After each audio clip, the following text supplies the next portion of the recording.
Hello everyone, this is Kurt ASMR. I hope you're doing really well today. So today's video is very special because I am finally getting around to filming my 500 subscribers question and answer video. So I actually hit 500 subscribers a few weeks ago, and which is amazing. And in fact, I'm on like 680 something right now as the time of recording, which is absolutely insane. And just to say thank you, I wanted to do a celebrate by doing a Q&A video. So I put out a couple of posts for your questions, and I'm going to answer those in today's video. But first of all, I just wanted to say a big thank you so much for subscribing. Like, the idea that I have like 680 odd subscribers is crazy. Like, the idea that I even have one subscriber is amazing, because when I started out ASMR, and I'll get into this is a couple of you asked about how I started, but like I was just thought I'd give it a go, like dip my toe into the water, and I wasn't even sure if I wanted to carry on, like, but like, it's your support and subscriptions and likes and comments that has sort of made me want to carry on, and I really love it. So thank you so much for 500 plus subscribers. I'm so grateful to each and every one of you. It means so much to me, and I can't even explain how amazing it feels. I'm not a big channel, but the small community that I have, I'm so happy. Everyone is so nice and supportive, and that's really important to me, and it helps me carry on. So and if you haven't subscribed, obviously please subscribe for new videos every week. So I'm on my bed at the moment because I just wanted a different setup, and actually, truth be told, I have had such a busy week at work. I have been doing a lot of commuting and travelling, and again, like, my job and what I do for work, that's another question that's coming up, but this week has been crazy, and it's a Friday night, and I have a cup of tea, cup of vanilla chai with some honey in it. That's really good. Anyway, I just wanted to sort of do a chill vibe, and I couldn't be bothered to do my usual desk setup because I am tired, and I thought that the bed vibe would be more like a confessional, because it's like a Q&A. I don't know. I don't know if this will work. I'm just experimenting. So, got my Paris mug here. That's really good tea. Anyway, without further ado, let's get on with the questions and answers. So, I've actually got them on here on my MacBook, but also I've got them written down in my notebook here, because I don't know what it is, but I have a thing where I like to write down people's questions in my own writing. It sort of helps me put them into order and things, and actually, the other full disclosure is, like, I actually had to write down a lot of the answers that I had, because I would like to answer them off the cuff, but it just isn't possible, because some of the answers I really had to think carefully about. You sent in such amazing questions, and I had to really think. So, all right. Anyway, that's enough waffle. Let's get on with the video. The first question that I have is from Comforting Sounds ASMR. Hope you're doing well, Comforting Sounds. Check out her channel. It's an amazing channel, and any of the ASMR artists who sent in questions, thank you. And and check out all their channels. They're amazing. Anyway, Comforting Sounds asked me, first of all, she had a bunch of questions, but and thank you for all of these. The first one is, what are your weirdest, grossest food combinations? That's a really good question, Comforting Sounds, because, like, at first I was like, I don't really have that many weird or gross food combinations. I'm really kind of boring in that way, but when I thought about it more, actually, I discovered that I did have some weird, gross gross food combinations.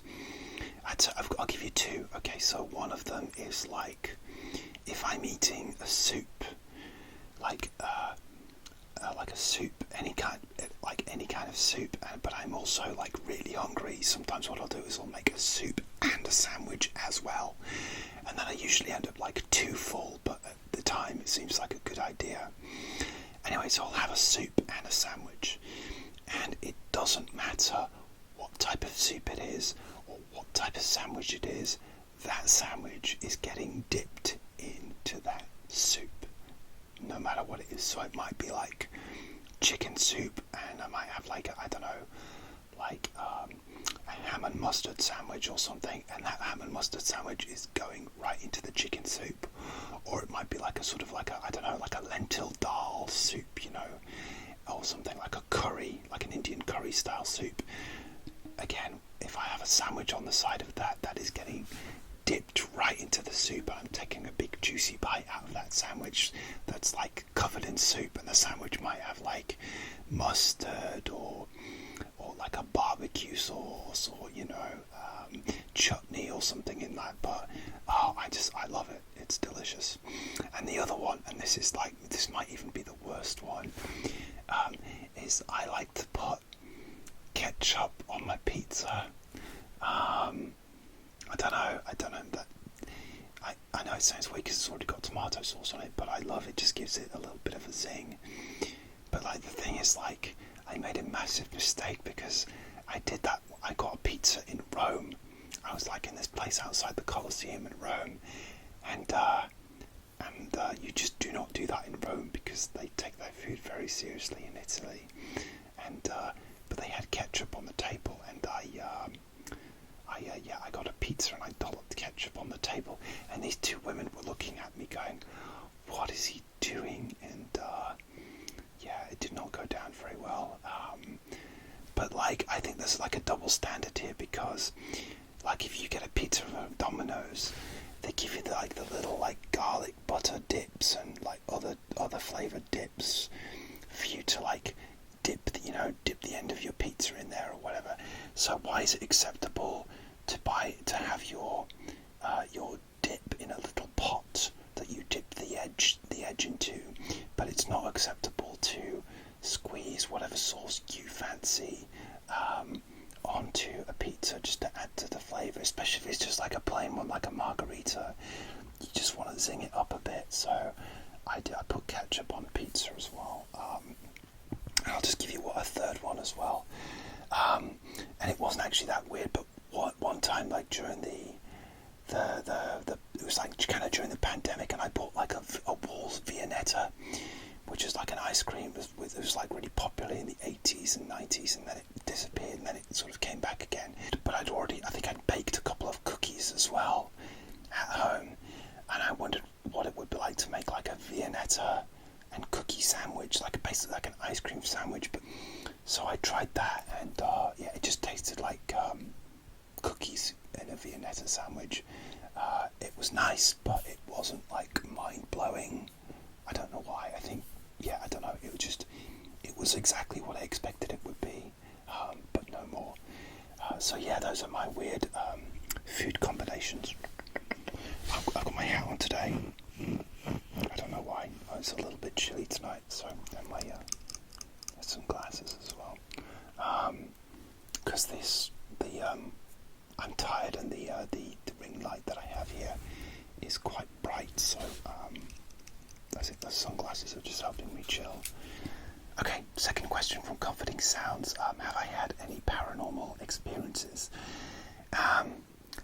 Well, I'm going to say no, because I've been in old historic places and places that are reputed to be haunted, and I've maybe heard odd noises and things that I can't explain, and not things that I can't. That's the thing.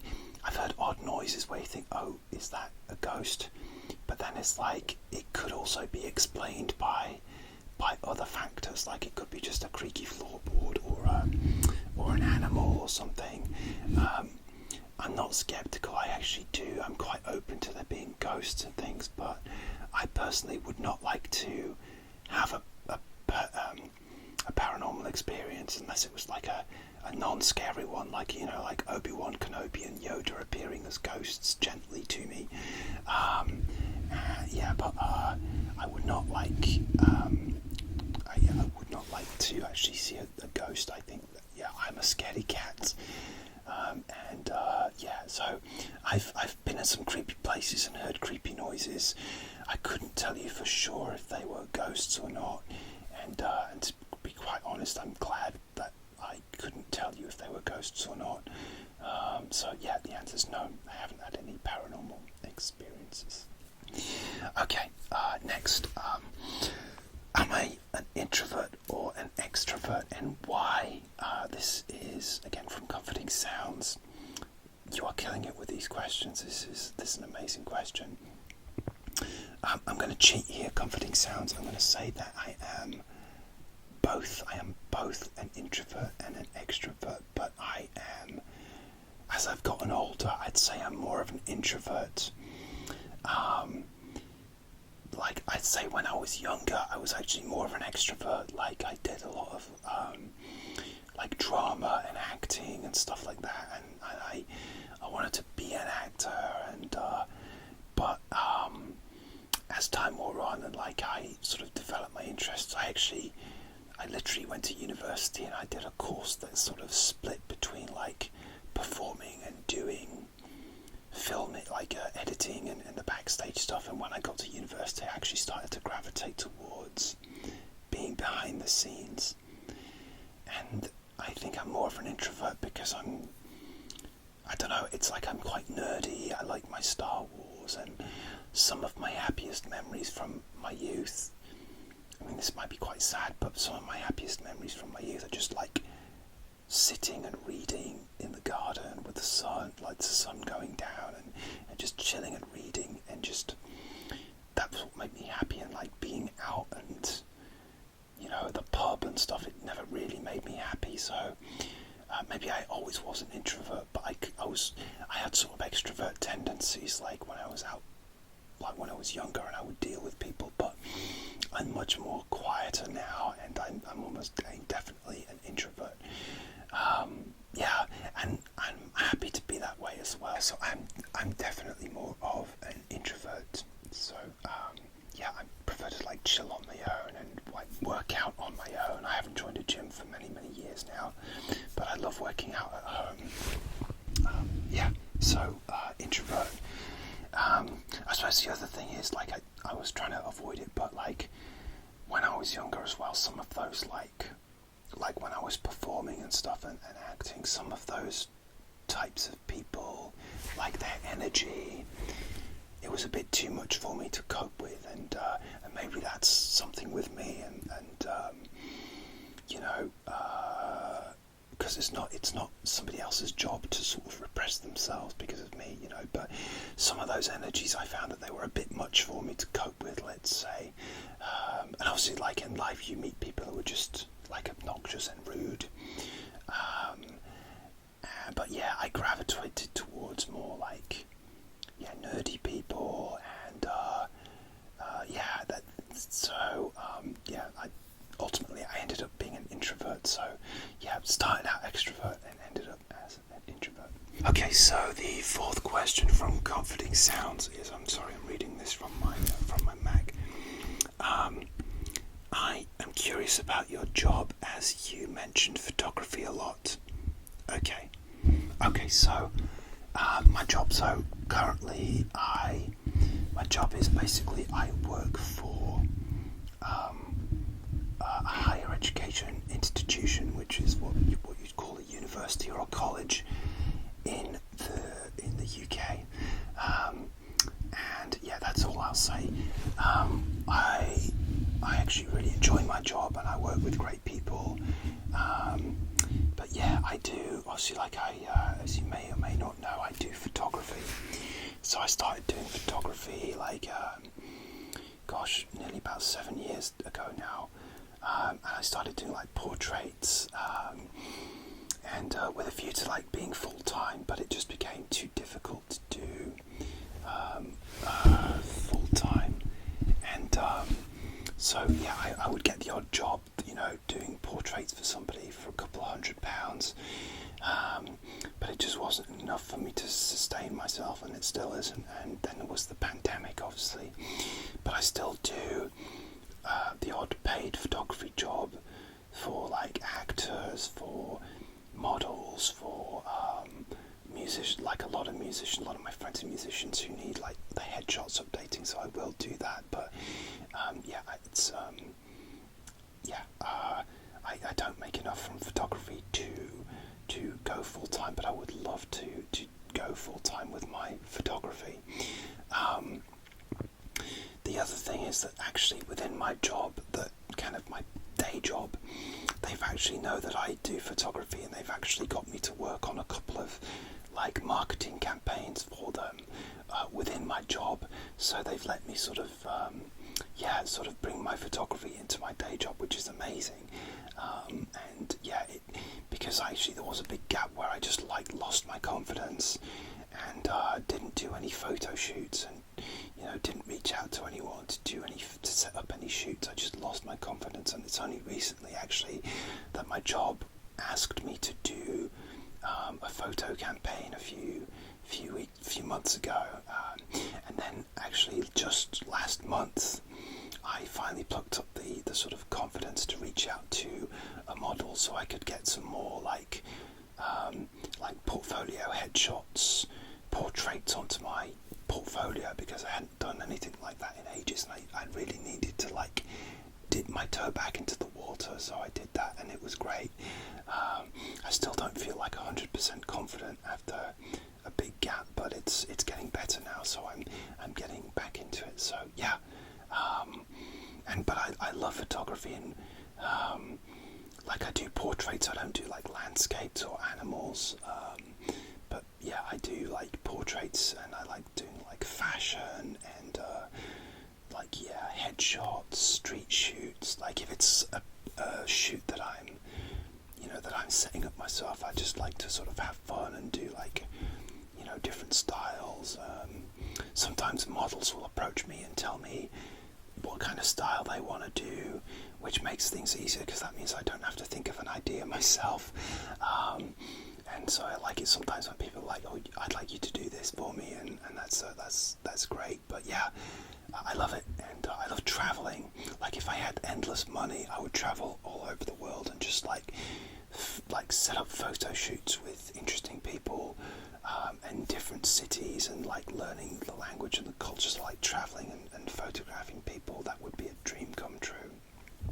So yeah, I'm not a full-time photographer yet, but I wouldn't say that I'm an amateur either, because I'd say my photography is up to a certain standard, and people do pay me for my work. But yeah, it's just to make that jump from paying the bills and rent or mortgage or whatever it is you might have to doing full-time, like working for yourself full-time. You need a bit of runway financially to do that, and the truth is that I don't have that at the moment. But yeah, if I won the lottery, then I would definitely do that. Yeah. Okay, next question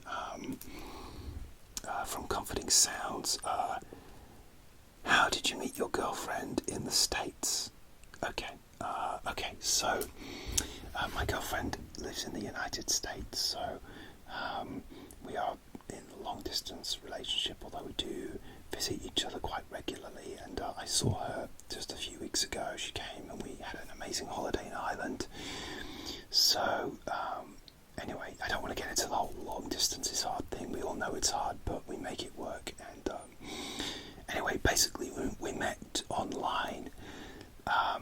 We were just like casual friends on Twitter, and yeah, I'm just gonna have a drink of tea because my throat's getting a bit sore. I've done a lot of talking this week in my job, and I think it's catching up with me. Anyway, yeah, I did a lot of I was online. Sorry, I'm gonna have to cut this. Sorry, I had to sort of shuffle around because I was sat cross-legged and I was getting a bit of a pins and needles, so I'm sort of I have to put my feet on my footstool, which is just down here.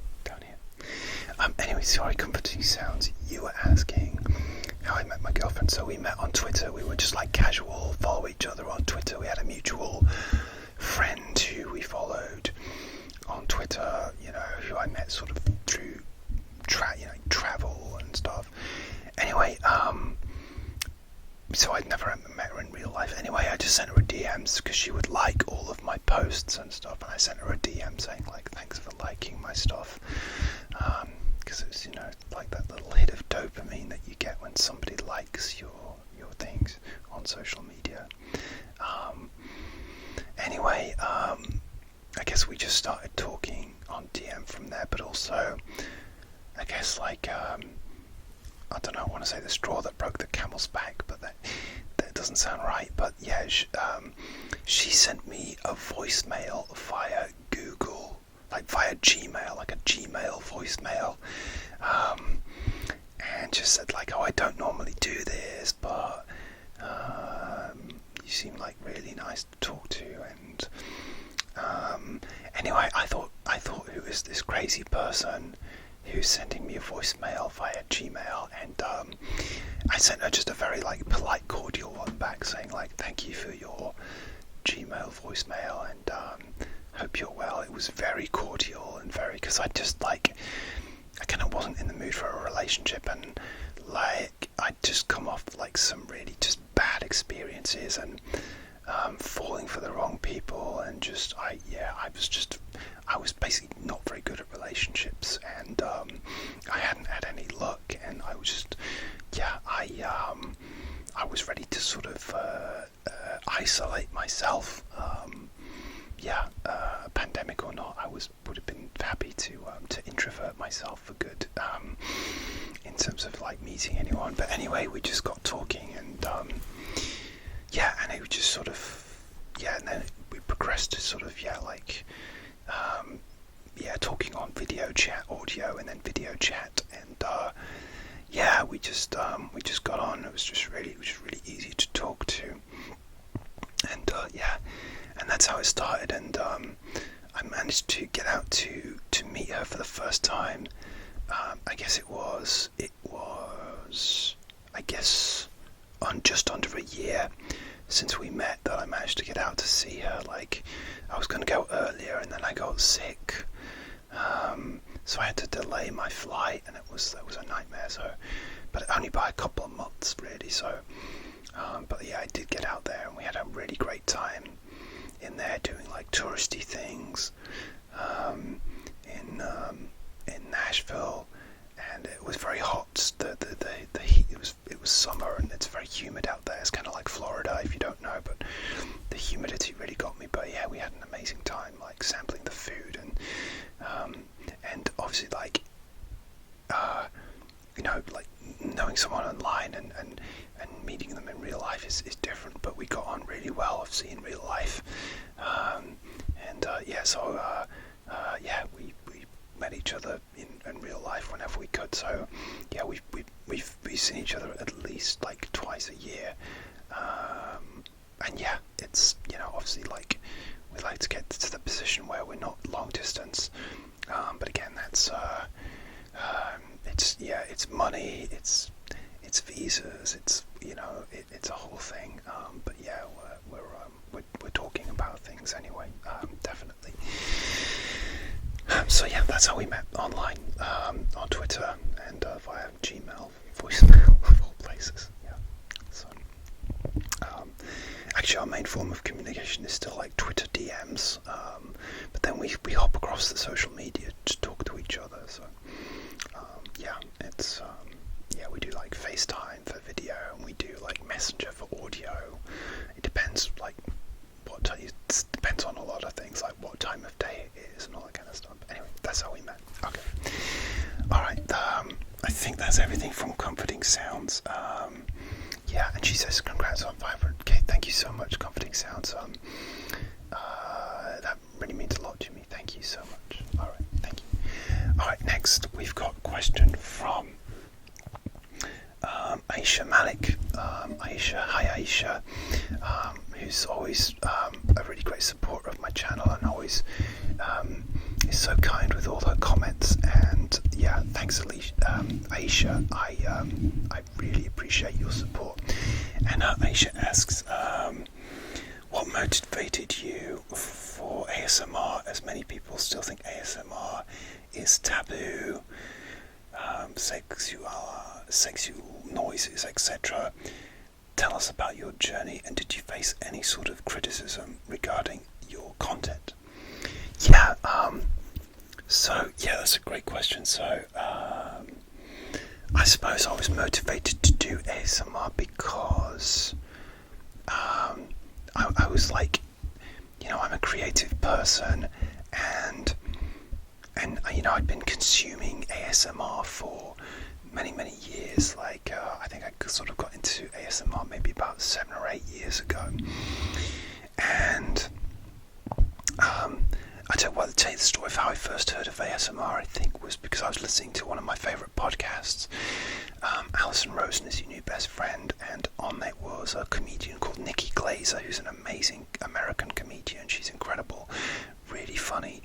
And anyway, she was saying how she loves ASMR, and it was the first I'd heard of it, so it prompted me to like Google it, or look it up on YouTube, and then obviously then I was hooked from there. Like, I'm sure that like some of those big OG channels came up, like GB, Scottish Murmurs, ASMR Darling, and a few of those big OG ones, and there were a few that I would listen to a lot, and then some that I dropped off, but there are some which I still listen to this day. So I was always into it. In particular, I was listening to go to sleep, to like fall asleep to, so anyway, I always wondered about, should I actually, I had a YouTube channel for like my student videos from years and years ago, and just the odd things, and I even actually nearly tried starting like a YouTube film review channel, because I'm a huge movie fan, and I was thinking of starting my own channel, and I did my first review, and it was just so awful and waffly, and I just couldn't do it. Like I knew what I wanted to say in my head, but it just wasn't coming out in like the way I wanted it to. It was just so all over the place. Maybe I should have stuck with that, but I just didn't do another one. I don't think I even posted it on YouTube, if I'm honest, or it might be hidden or something. I don't know. But anyway, so I always wondered, I'd love to like have a go at trying. I was either going to do like an ASMR video or a perfume review videos, because one of the things I love to do is like one of my big hobbies is like fragrances, and I love watching like fragrance review videos. So I thought maybe I'll start a fragrance review channel, but again, there was lots of those, and that can be quite an expensive thing to do, because you have to buy the fragrances or get the samples, and it just seemed like it was a bit much, because I didn't have a huge collection. I just sort of enjoyed watching the content, really. So anyway, so it was probably on my radar for maybe a couple of months before like starting my channel. And then actually, like, I started my channel, like I had like quite a lot of upheaval in my life last year, and I was just sort of in this mode where I was like F it, I'm just gonna start a channel, and if I don't like it, I just won't do any more videos. But I ended up like really enjoying it. I got really good response on my first video, which was like tapping on my fragrance collection, and I enjoyed doing it. I didn't actually had a big gap between my first video and the second video, just because I was busy, but also like I was like, I'm not sure if I want to carry on doing this, but I stuck with it, and I'm glad that I did. Some people think ASMR is taboo. I think maybe some people do, but I think that's changing. I think it's really kind of gone into the mainstream in the last few years. Like, you've got like big movie stars, like when they have a movie out, they'll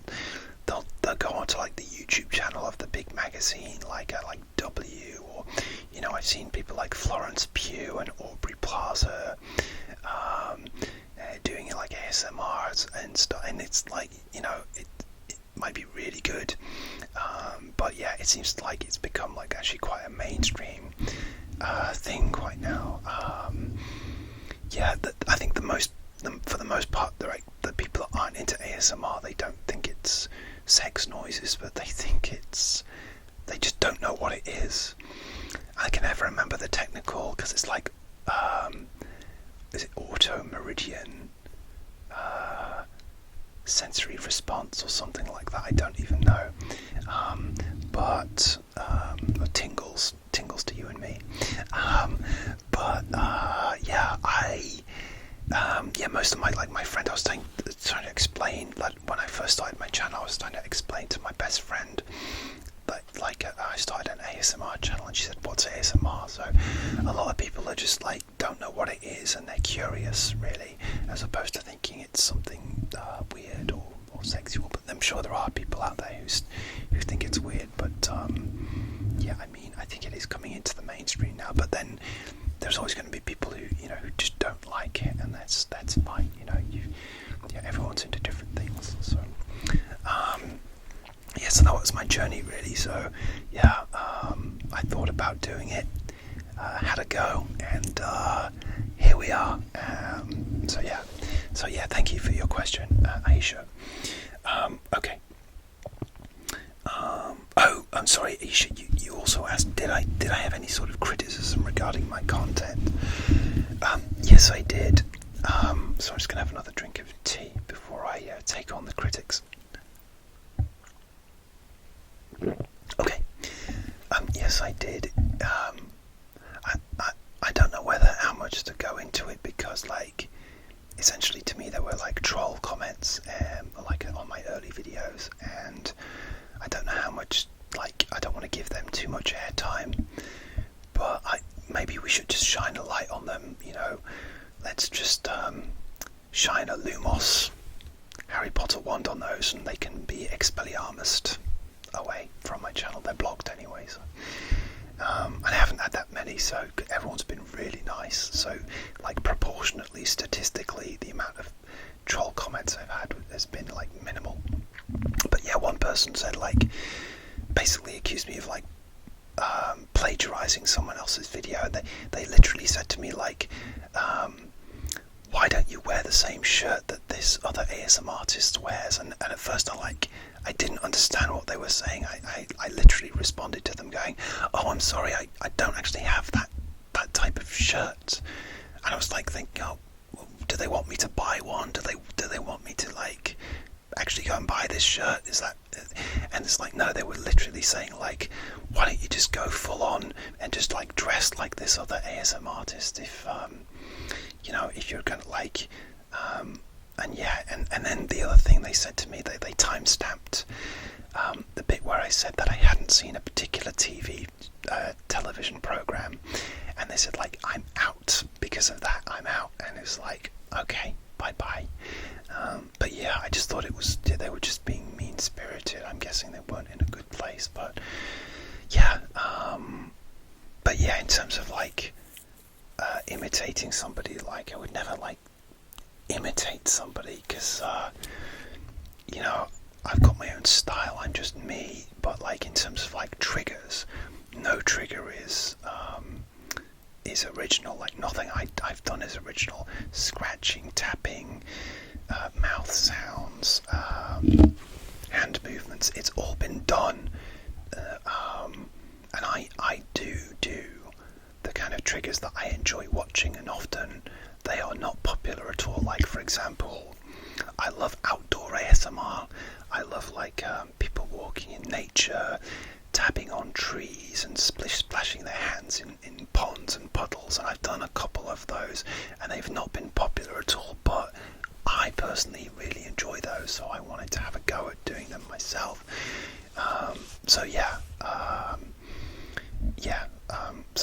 That was a kind of trolley comment that I got. It was just not necessary and not very nice. So anyone who says anything nasty or inappropriate, or it's just not constructive, it's not something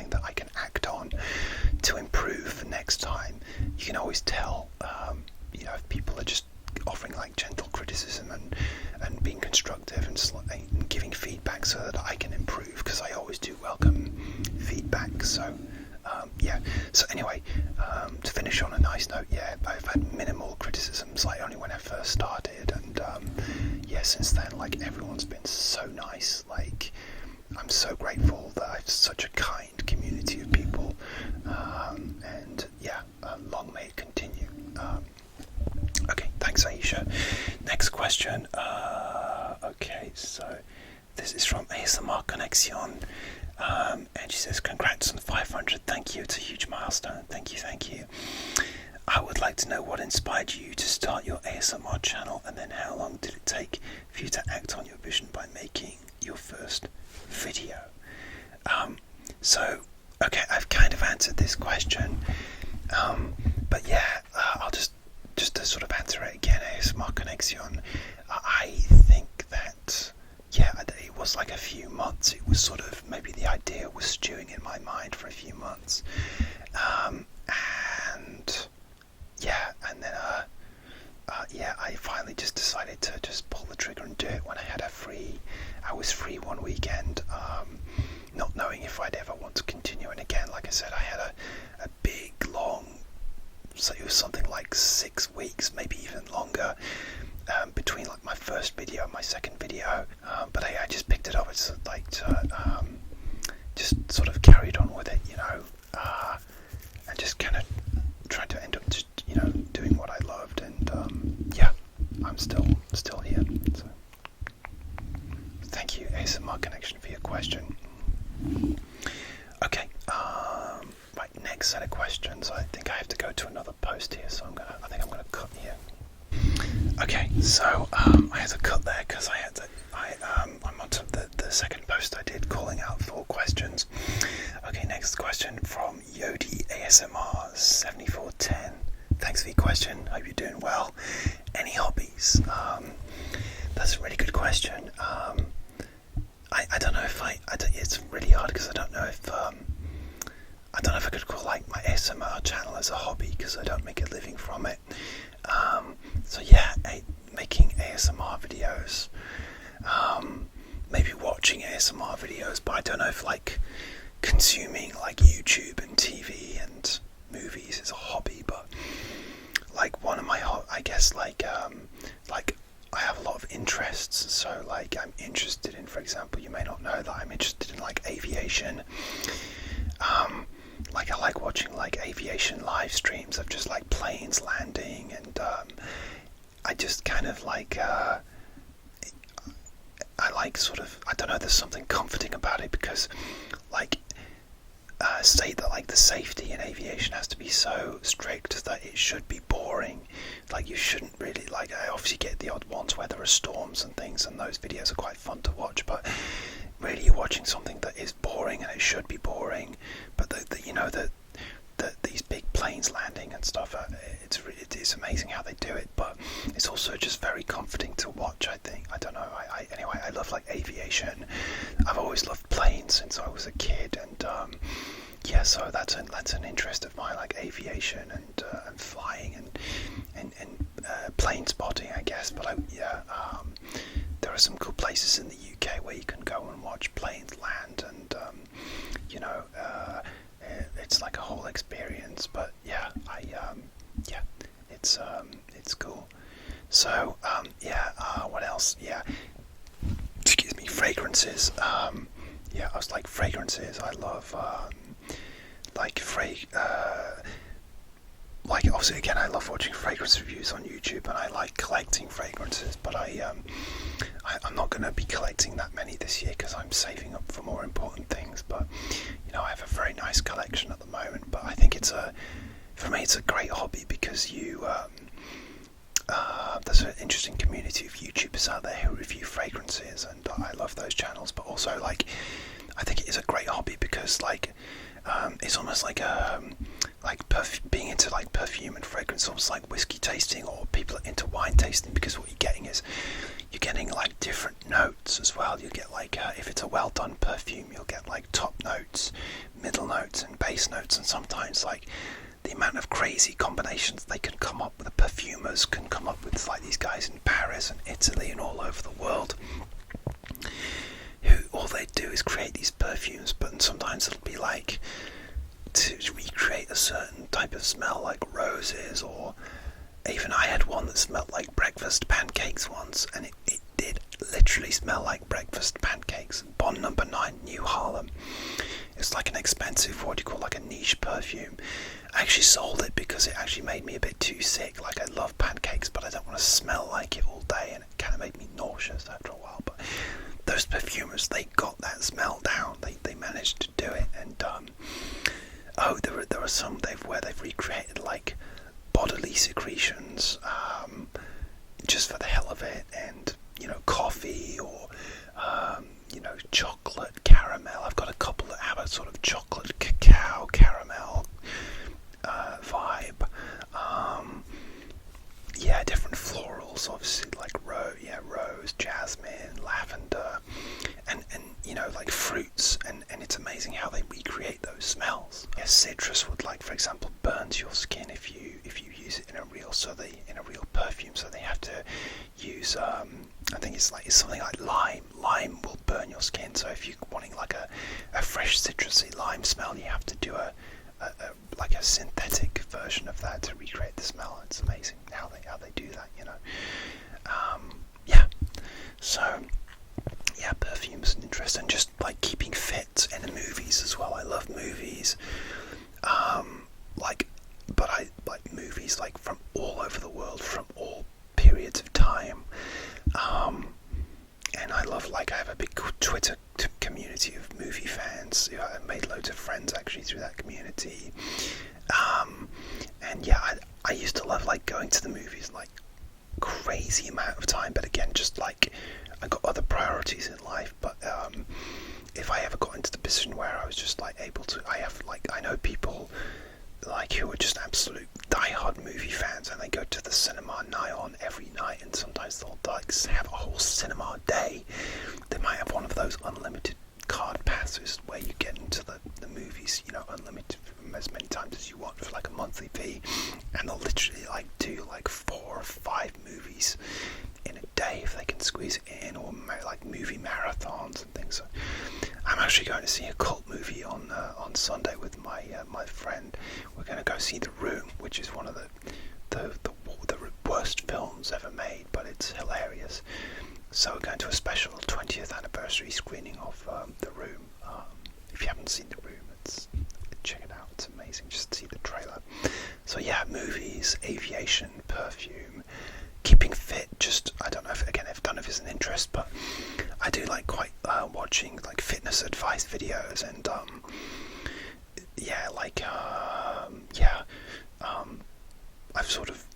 I've been too busy to exercise a lot lately, but I've been measured like once this week and once last week, but I'm going to try and dive back into it, because I do like fitness. Is great for your mental health as well as your physical health. So if I can try and exercise like 3-4 times a week, that's what I do. So those are kind of my hobbies. And traveling, I love traveling as well, and I'm learning French, so you could call that a hobby, although I'm trying to take that seriously, and really I think that would be good for just like my career. And if I ever wanted to move to France, I would love to live in France. That would be amazing. So I'm sort of taking it seriously, but it's also like a hobby. Like, I love learning French when I get a spare moment as well. So lots of interests. Sorry, that was quite waffly, but there you go. Thanks for your question. Okay, next question. Ethan_Vega33 asks, which states have you been to? Well, I'm assuming that you mean the United States. So I believe that I have been to 7 states, but with a caveat, because I've like connected flights in a few other different states. But I don't think you can claim that you've visited a place if you've just like had a layover there, or connecting flight, as we say in the UK. Because I've had like layovers in Denver, Colorado, Boston, Massachusetts, Philadelphia, Pennsylvania, I think it is. But I've never actually been to those places. But I believe that I'd been to 7 states. I had to write them down so I didn't forget. So the first state probably I've been to is Florida. I've been there.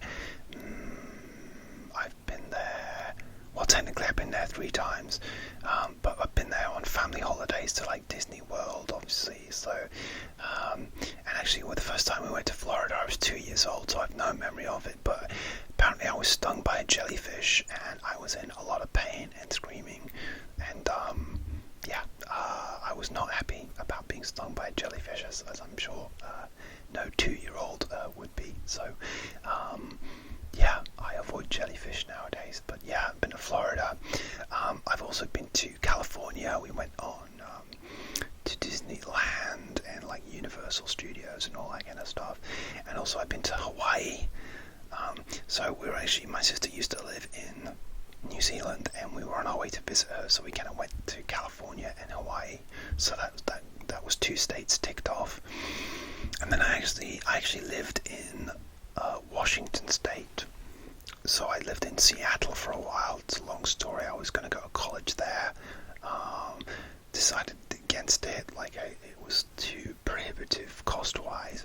But when I was just sort of checking out the area, I lived in Seattle and Washington State. I've never been to Washington DC, but I'd love to visit Washington DC one day.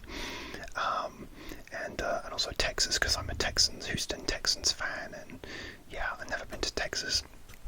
Okay, so we've got so far we've got Florida, we've got Hawaii, we've got California, Washington State. Okay, so I've obviously been to Tennessee because that's where my girlfriend lives. Tennessee's really cool. No, I've still not been to Graceland yet.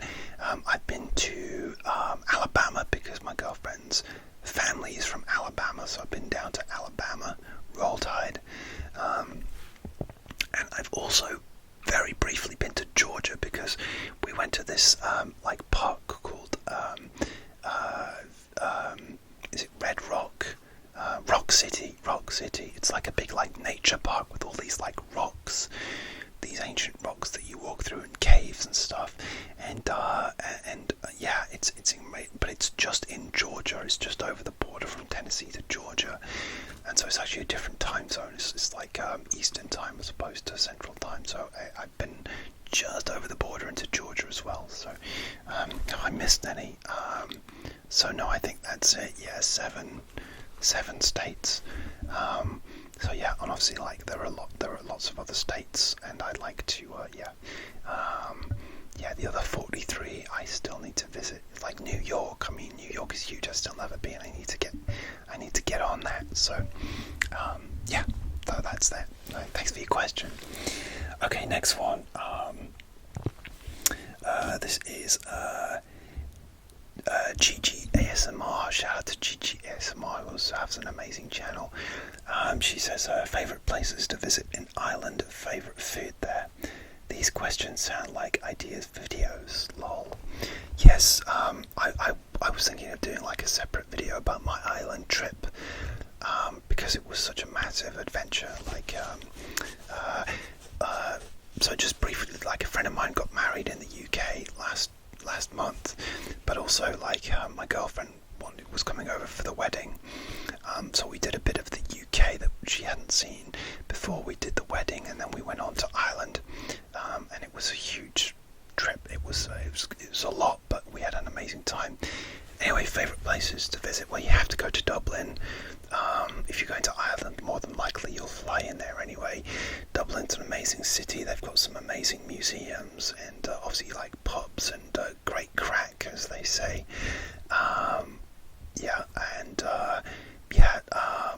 Not the drugs, by the way. Crack means having a good time. It's CRAIC.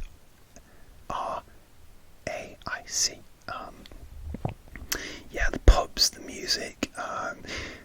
There's so many things you can do. One of my favourite museums is the Little Museum of Dublin, which gives it, where they have you go into this little Georgian house, and there's a little tour guide there who sort of gives you a tour of a history of Dublin in 25 minutes, and they sort of give you a rundown of the history of the city, using all these kind of objects in the room, posters, photos, objects, bric-a-brac. It's just like being in like a sort of really messy house, but they make it so entertaining.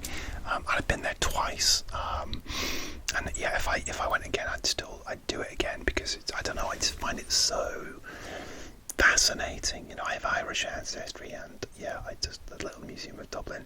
The other place just outside of Dublin was like the Cliffs of Moher are amazing. There are like these cliffs, and the Ring of Kerry, which is a beautiful like scenic.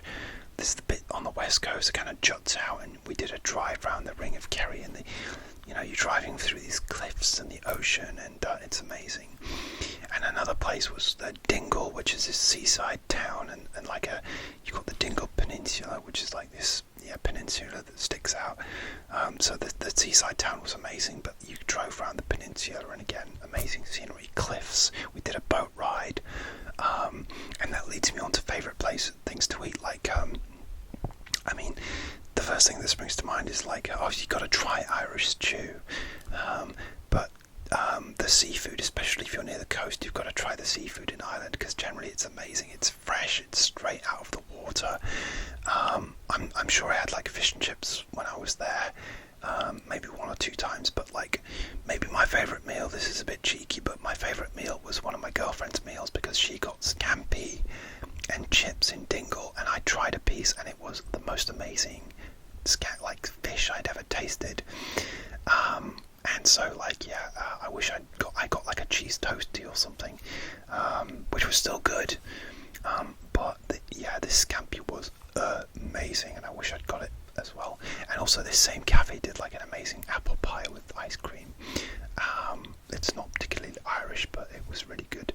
So yeah, but it's funny, I ate a lot of cake when I was out there as well. But yeah, seafood, Irish stew, seafood chowder as well is really good. Any seafood is great in Ireland. Okay. Yeah, I hope that answers your question. Yeah, I think I'm going to do a whole video about my Ireland trip, because yeah, it was amazing. Yeah, thanks for your question. I need another drink. My throat's getting really dry. Okay, we're back. I actually had to take a drink break because I've got a sore throat, but also I'm eating some chocolate here. This is Marks & Spencer's Swiss chocolate, and I've had a couple of pieces. So this is basically like a Toblerone. But yeah, just give me a little sugar boost to finish off the video. So it's nearly midnight here, so on a Friday night, so we're chilling, we're drinking. I nearly finished my tea, and we're having chocolate. I'm having a great time answering your questions. Okay, all right. Next question comes from Cozy Community ASMR, who's a new ASMR artist who I've discovered recently. That sounds very selfish. I've discovered her. She's an amazing. She's like a new channel. Please go and check out her channel. It's absolutely amazing. She does like fast, chaotic stuff and amazing variety of things. And yeah, I absolutely love that channel. Shout out Cozy Community ASMR. Yeah, amazing channel. Please check it out. And your question is, I'm not sure if you already got questions like this, but when was the first time discovering ASMR, and what's one place you'd like to visit in the world if you had to choose? Okay. Alright, thank you, Cozy Community. So I did kind of answer the question about like how I got into experiencing ASMR, but like discovering ASMR, like I don't know if it's like ASMR like in terms of like YouTube videos, but like when's the first time maybe you got like tingles from somebody, like so yeah, like obviously like I got into ASMR. I heard a comedian talking about it on a podcast, Nikki Glazer, who's an amazing comedian, and she said she liked ASMR to fall asleep to, and I looked it up on YouTube, like I said, and the rest is history. But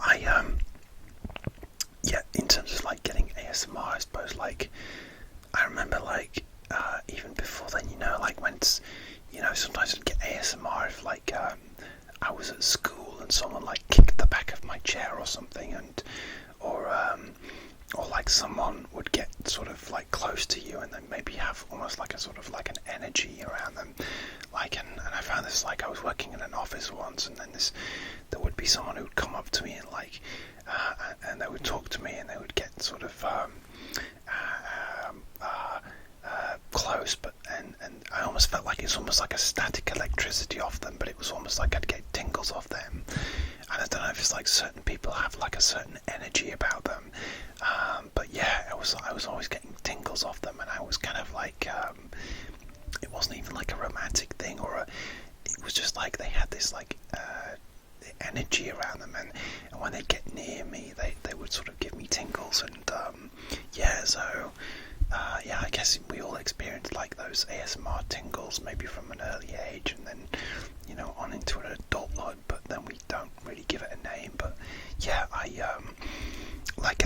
could even say I get ASMR from like white noise, like when the house I grew up in had like weird pipes, but then like whenever anyone have a shower downstairs, like my bedroom was upstairs, and the pipes would make this like amazing noise. It wasn't scary, it was like a really, like, I don't know, it almost sounded like a spaceship or something, and I loved it, and it kind of made me tingly and very comforting sound as well. And like the washing machine. I've done a couple of videos with like washing machines and dryers and the dishwasher, because I love those sounds as well. So just those everyday sounds give me ASMR, and whether I sort of realise it or not. So my first time discovering like ASMR as it's defined was, I guess, when I heard this comedian talk about it on the podcast. I want to say it was like 9 years ago, and and that's when I sort of discovered it on YouTube, and the rest is history, really. And your second question, what's the one place that you'd like to visit in the world if you had to choose? Oh, this is easy, Cozy. Japan. I would love to go to Japan. It's on my bucket list. I would love to go. I actually wrote my university dissertation on Japanese cinema, and I took Japanese classes to sort of, well, it was just they were on offer at my university, and I just took it. But also, it actually helped me write my dissertation. Might have even inspired me to choose Japanese films in my dissertation. And I have a few Japanese movies in my collection. I love Japanese cinema, and it seems like such a varying place. You've got like Tokyo, which seems like so vibrant and colourful, and then like you've got the countryside with the temples and the mountains and the scenery, and it's, you know, the rural areas, and I'm fascinated by like the culture and the people, and I would love to go to Japan one day, soon as well. Yeah, that would be amazing. So like, I love like anime as well. So I don't know. I always imagine it's quite a colourful, crazy place, and some films depict it that way, particularly Tokyo. But I realise that that's not all of Japan. So it seems like a very diverse place in terms of like what there is, you know. So Japan. Yeah. All right. Thank you for your question, Cozy. All right. Next from Christina ASMR. Hi, Christina. Hope you're doing really well.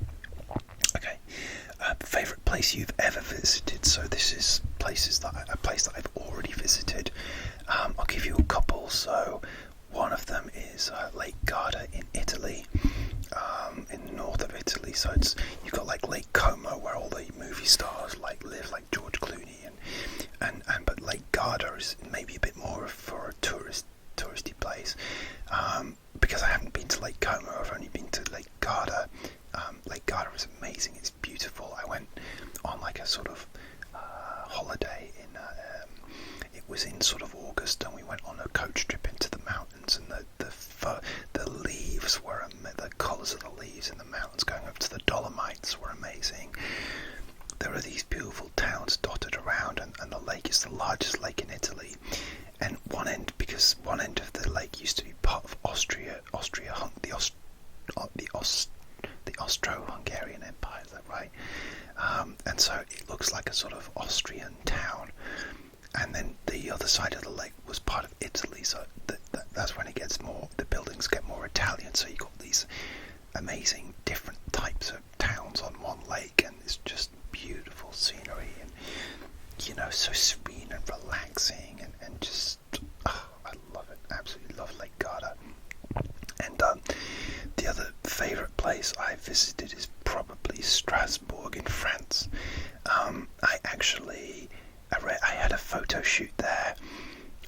It was also my birthday weekend, but I also, like I said, I really enjoy going and arranging photo shoots in different countries, and I got talking to a model who's also a professional photographer, and she was available, and so she just happened to be in Strasbourg, which I didn't know much about at all, really. It's just like she was there, and so we arranged the shoot, and I had to figure out how to get there, so I had to fly to an airport called Basel. Now, Basel, the city, is in Switzerland, but Basel, the airport, is in France.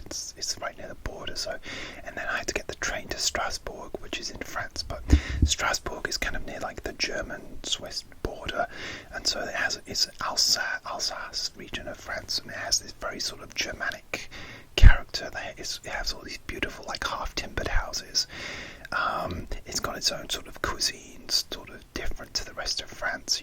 Like tarte flambée, and it's kind of like slightly German influenced food. And anyway, I had no idea what to expect when I got there, but it was amazing. My hotel was next to the main cathedral. I think it's the Cathedral de Notre Dame, but not that one, I think. But or is it? I don't know what it's called. I think it's a Notre Dame as well, but it's an amazing cathedral. And the old town that is called Petit France, and it's amazing. The old buildings are so beautiful, and yeah, I had a great photo shoot with this model, and we got on really well because she was a photographer as well. She's a really cute dog, and yeah, so I had a great time, and it was just one of those times where it was like I didn't know what the city would be like. Really, I was kind of just going there. It was a bit of a last minute thing, but yeah, she was available, so we did a photo shoot, but also she showed me around the city, and yeah, I absolutely fell in love with it, and it was incredible, and I really want to go back, but I actually really wanted to. A point I was going to move there as well, but it was just too difficult. The pandemic happened, and it would have been too difficult, and I might have got into trouble, like sometimes I don't think all the details through, and so I might have got into trouble, like trying to find an apartment or a job or something like that. But I kind of wish I'd still, again, if money stops being an object, I might go and move there if I can manage to find a job, or I can sort of get some kind of visa to go there. But yeah, Strasbourg and Lake Garda, there are my two favourites that spring to mind. Our next question is, tell us something you've never told anyone. Oh, Christina, wow, you know how to ask personal questions, don't you? So this was a really interesting one, because it's like, do you want me to tell you something that I've never told anyone, or just anyone in the ASMR who watches my channel, in the ASMR community, or just viewers of my channel? You're all part of the ASMR community, whether you're an ASMR artist or not. You are part of the ASMR community because you watch my channel, and you are welcome, and I love you. Okay. Anyway, I don't think there are many things that I haven't told anyone. There's always someone that I've told something to, because I think generally I'm an open book, but I will give you some juice, some dirt, I'll give you some, not dirt, but I'll give you some something that I've never told anyone on my channel, and I think think it's kind of juicy. It's kind of juicy. I had to think about because I had to think about this question, and then I thought, oh, I've got one. Okay, and so here it is. I have met another ASM artist because I did a photo shoot with them once, and they are one of the nicest people you will ever meet. Now, the other thing is they are a huge ASM artist. They have a massive channel as well. So again, what it was, I was traveling, and I was trying to just see who was available. They are a professional model as well, and I was just seeing who was available, and they were available. So I arranged a photo shoot with them, and this was before I actually had my own ASMR channel. But I was aware that they had an ASMR channel because I'd watched a few of their videos, and I sent that to them, and they were like, oh, and I didn't know if it was like weird because they were like, is this some sort of weird stalker fan or something? But I just said, no, I really liked it, and this was before I was really thinking about doing my own channel at all, really. Anyway, yeah, that's all I'm going to say. I'm not going to reveal who it is. Now, some of you might think, I know that Christina, you actually do like style stuff, and like you've got a style blog and you do modelling as well, and maybe some people might think it's you, but then why would you ask that question if it was you? But maybe you're trying to cover your tracks, and maybe we did do a photo shoot together. Shall we just leave people wondering? But then how would you know that I was going to answer you with this question? But then maybe you did know I would answer with this question because we know each other. But no, I'm not going to say. But anyway, this photo shoot that I did with this ASM artist, like I said, they're the nicest person you'll ever meet, and they were amazing, and I got some really good photos. But the interesting thing is that it was not long after the pandemic, and I'd arranged to do a photo shoot in a hotel, and another hotel rang me up that morning and said that, I'm sorry that your original hotel has been taken over as like a quarantine or like a vaccination centre for COVID or something like that. So they put me in another hotel, and I thought, what the hell is happening? Am I going to get murdered if I turn up to this new address that he's given me for this new hotel? And then it was a whole pain because I had to tell the models that I'd arranged to shoot within this hotel, like it was going to be a different hotel, and that was a pain. Anyway, I get there, and the other thing was the first I had a photo shoot with someone else who wasn't an ASM artist, and I was trying out a new lens because I bought this like zoom lens for social distancing. So like it was like a zoom lens so that I could zoom in and out without getting too close, because I'm quite conscious of like COVID and safety, and I don't want to keep other people safe as well. Anyway, certain lenses are good for certain things, and this lens, it turns out, was really bad for portrait photography. And so that photo shoot went really badly, and they didn't like the photos, and I could see why, and I was just like, I'm really sorry, I was trying out a new lens, and they were okay with it. They didn't want, the thing was that I was gutted because they didn't want my photos published, but they said, yeah, I'll work with you again, and so that was really cool. But anyway, yeah, I learned the hard way that certain lenses are not good for, they might be good for avoiding COVID, but the lens I got was good for like landscapes, buildings, maybe like like animals, but not for people. But luckily I had like a lens that I used, like I always had, which was like what you call a fixed lens, which means it doesn't zoom. You have to move your body if you want to zoom in. And it was much better for people, so I actually used that one more the day after when I had my shoot with the ASM artist, and it went much better, and I got much better photos, and they were really happy with them also. this ASM artist is like is really big, and when I started my channel, they made some really nice comments about my channel as well. So they've been really supportive. So that's the thing I've never told anyone. I have met another ASM artist, and I've done their photos, and yeah, that's it. They were amazing. They were really nice. It was before I had a channel. We did the photo shoot, and yeah, I got some of the best photos I ever got from them. And yeah, I'd love to do another photo shoot with them one day if we're both available. So there you go. There's a bit of gossip for you there. But I'm never going to reveal who it is. All right, next question from Christina. The most special gift you ever got, gave. Okay. Well, that's a good question. Maybe like the most special gift I ever got was, well, I've got this bracelet from my girlfriend that has like our initials on there. You see that, the wooden one? That's our initials. So she's got me like jewellery like that, and she actually has a necklace.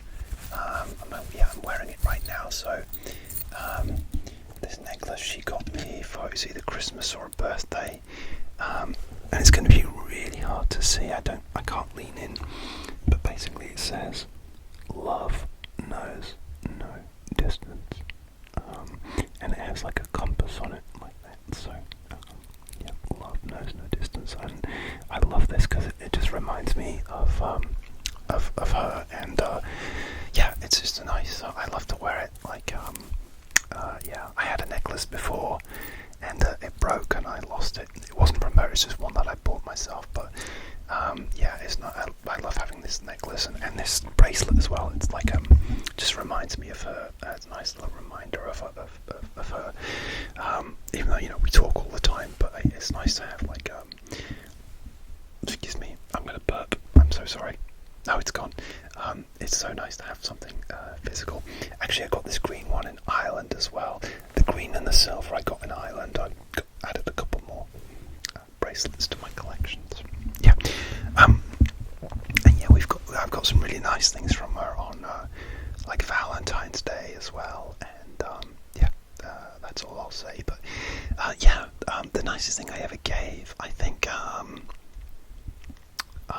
This can sound really cheesy, but maybe it's like myself, because I actually flew out to surprise her for one of her birthdays, and it was a couple of years ago, just before the pandemic, and I flew out to surprise her on her birthday, but it was so difficult to plan and not tell anyone, and I actually rocked up at her job just as she was finishing work, and I had to make sure that she wasn't going to go out of another door, and I was going to miss her, and yeah, it took a lot of planning and silence, and one of the hairiest moments was when I was waiting at Heathrow Airport to fly to the USA, and I was talking to her we talk at certain times, and I was speaking to her at the usual time, it was my lunch time, but her breakfast time as she was driving to work, so we usually do an audio call then, and but I was when you're in an airport and you've got all of the bing bong announcements and this flight is now boarding gate 21 or whatever, and anyway, those were going off. I thought I'd found a quiet spot, but then those started going off, and I was like, fuck. And she's gonna know that I'm in an airport and stuff, but apparently she didn't clock it. So yeah, I was trying not to say anything, and yeah, it was so it was great fun though, planning a surprise, and yeah, I got there, and she was really happy, and yeah, it was a good one. Yeah, it's probably the best thing I've ever got somebody, I guess a surprise birthday visit, because yeah, it's a kind of beats stuff, it's nice to get things and items and stuff, but yeah, I think sort of little surprises like that can be meaningful too. But yeah, it was that was me. That's it. And okay, so and final question from Christina ASMR. Have you decided on the next character for Comic Con? Okay, so great question. So no is the answer. I have not decided on my latest character for Comic Con. Last year I went as Inosuke from Demon Slayer, and I did a video featuring that costume, so you can check that out. But yeah, I haven't decided at all. I have no clue. I think wasn't sure if we were going, but I think we are going now, and it's in July. So I've only got a couple of months to like A, think of a character, and B, make that costume. So I think I'm leaning towards like maybe an anime character, but I don't know what. So yeah, I don't know. But I'll probably lean towards like an anime character again. So we'll see. We'll see. Watch this space. Okay, guys, that is all the questions. I'm sorry if I rattled through them. I was trying not to make the video too long, but I think it is quite long. So, but I hope you enjoyed. Maybe you enjoy a longer video. I've really enjoyed chilling with you tonight. So thank you so much. I've had a hell of a week this week, and so just to sit and chill with you guys and have a cup of tea and just answer some questions. It's been so great being in your company. I'm so grateful for 500 now, 680 something subscribers, and that is just bonkers to me. So thank you so much for your support, your kind comments, your questions. I've got lots of more videos I want to film, including some that I filmed on my vacation in Ireland. I've got some hotel tapping. I've got a beach one where it's not windy. I did a beach one where it was windy and not many people liked it because obviously it's windy. It's not a nice sound. I've got one on a really calm, serene beach, so look out for that one. I've got a hotel tapping one where I may or may not have been with a Hollywood movie star. Watch this space. I've got I've got a few videos, like a couple of videos from my trip as well, and lots of other ASMR content. Please subscribe if you haven't already. It would mean a lot to me. And I will see you soon for another ASMR video. Thanks for hanging out with me today, and I'll see you soon. Take care of yourselves.